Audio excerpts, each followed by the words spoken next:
ನಿನ್ನೆ ಕ್ಷಮೆ ಕೇಳಿದ್ದ ನಟ ಚೇತನ್ ಇವತ್ತು ಉಲ್ಟಾ ಹೊಡೆದಿದ್ದಾರೆ. ಇವತ್ತು ಮತ್ತೆ ತಮ್ಮ ಹೇಳಿಕೆಯನ್ನ ಸಮರ್ಥಿಸಿಕೊಂಡಿದ್ದಾರೆ ಚೇತನ್. ನನ್ನ ಮಾತಿನ ಮೇಲೆ ನಾನು ಇವತ್ತು ಕೂಡ ನಿಲ್ತೇನೆ ಅಂತಿದ್ದಾರೆ ಚೇತನ್. ನಿನ್ನೆ ನನ್ನ ಬಗ್ಗೆ ಸಾರಾ ಗೋವಿಂದು ಬಳಸಿದಂತಹ ಪದಗಳು ಸರಿಯಲ್ಲ. ಇಲ್ಲಿ ಸೇರಿರುವ ನಾವೆಲ್ಲರೂ ಡಾಕ್ಟರ್ ರಾಜ್ಕುಮಾರ್ ಅವರ ಅಭಿಮಾನಿಗಳೇ. ನಿನ್ನೆ ಸಾರಾ ಗೋವಿಂದು ಅವರು ಮಹಿಳಾ ನಿಂದನೆ ಮಾಡಿದ್ದಾರೆ.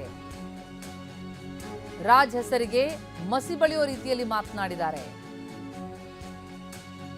ಗುಂಡಾಗಿರಿ ಮಾಡೋದಕ್ಕೆ ಆ ವ್ಯಕ್ತಿಗಳು ನಿನ್ನೆ ಬಂದಿದ್ರು ಅಂತ ಸಾರಾ ಗೋವಿಂದು ವಿರುದ್ಧವೇ ಚೇತನ್ ವಾಗ್ದಾಳಿಯನ್ನ ನಡೆಸಿದ್ದಾರೆ. ಯಾರಿಗಾರು ನೋವಾಗಿದೆ ನನ್ನ ಟ್ವೀಟ್ನಲ್ಲಿ. ಆ ಟ್ವೀಟ್ ನನ್ನ ಯಾರಿಗೂ ನೋವು ಮಾಡೋ ಉದ್ದೇಶ ಇರಲಿಲ್ಲ. ಅದಕ್ಕೆ ವಿಷಾದ ವ್ಯಕ್ತಪಡಿಸ್ತೀನಿ ಅಂತ ಹೇಳಿದ್ದೆ. ಆದರೆ ನಾನು ಆ ವಿಷಾದ ವ್ಯಕ್ತಪಡಿಸ್ತೀನಿ ಅನ್ನೋ ಕಾರಣಕ್ಕೆ ನಾನು ಹೇಳಿದ್ದು ಸುಳ್ಳಾಗಲ್ಲ. ನಾನು ಹೇಳಿದ್ರಲ್ಲಿ ಸತ್ಯ ಇದೆ. ಈಗಲೂ ಕೂಡ ನಾನು ಹೇಳಿದ ಟ್ವೀಟ್ಗೆ ನಾನು ನಿಂತಿದ್ದೀನಿ.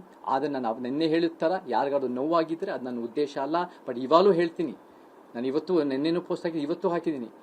ಅಣ್ಣವರು ಅವ್ರು ಬದುಕಿದ್ದಾಗ್ಲೂ ಕೂಡ ಯಾರಾದ್ರೂ ನಿಮಗೆ 2.5 ಎಕರೆ ಸ್ಮಾರಕ ಕೊಡ್ತೀವಿ ಅಂದ್ರೆ ಅವ್ರು ಎಂತ ದೊಡ್ಡತನದ ಮನುಷ್ಯ ಅಂದ್ರೆ ನನಗೆ ಬೇಡವೇ ಬೇಡ ಅಂತ ಹೇಳಿರೋ ಮನುಷ್ಯ ಅಂತ ಹೇಳ್ತಾ ಇದ್ರು ಅನ್ನೋ ನಂಬಿಕೆ ಇದೆ. ಯಾರಿಗಾರು ನೋವಾಗಿದೆ ನನ್ನ ಟ್ವೀಟ್ನಲ್ಲಿ.